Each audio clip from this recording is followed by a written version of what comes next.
people with ALS, when they begin to have the respiratory failure, sometimes they're trached. They'll have a hole cut here, and they'll be trached. And then they'll be put on a ventilator so they can breathe better.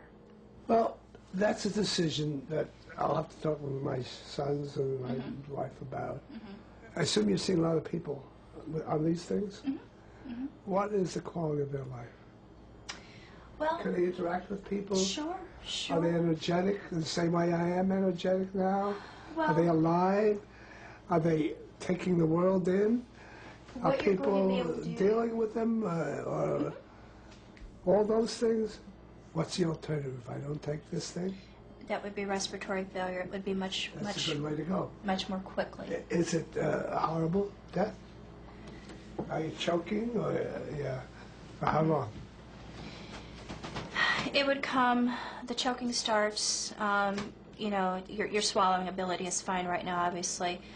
You'll have more decreased ability to swallow. You'll have episodes where you choke, and then eventually that's usually how you will die. You'll choke to death. Talk about it for a moment. What happens with Lou Gehrig's disease? A lot of people out there don't know what Lou Gehrig's disease is. I don't know a lot about it either, but I'll tell you what I do know. The nurse was just here today.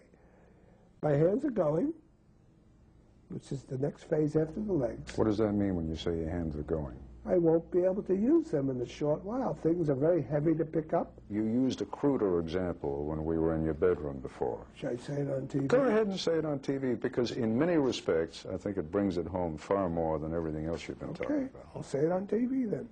Somebody's going to have to wipe my ass. I won't be able to do that for myself.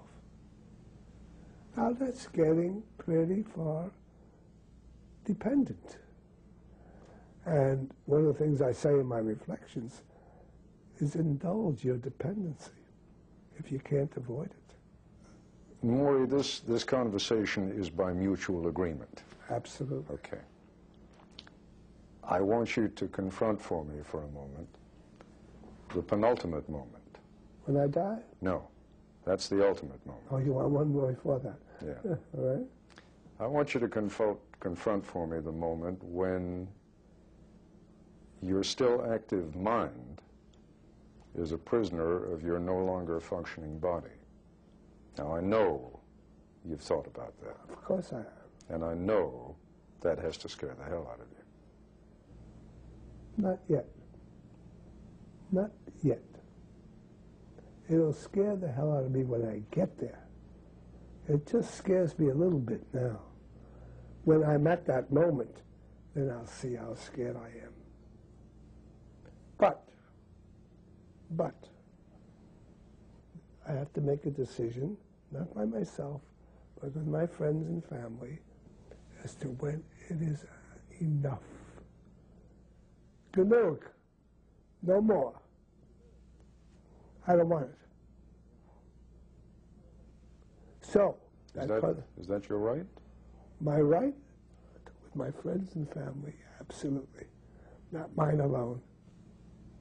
What you're talking about is death. Death. Absolutely. But not waiting for it.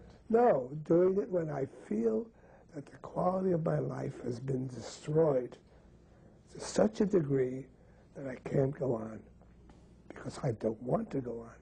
It isn't worth going on.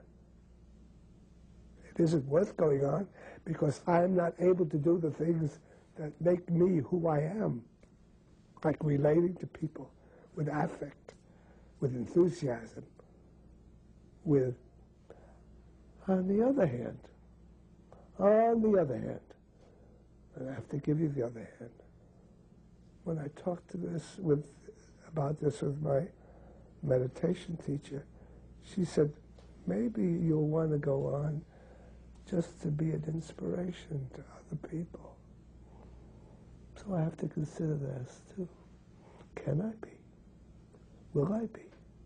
Might I be? Must you be? Must I be? It's all up for grabs. I don't know the answer right now. When this all started, I said to myself, am I going to live or am I going to die?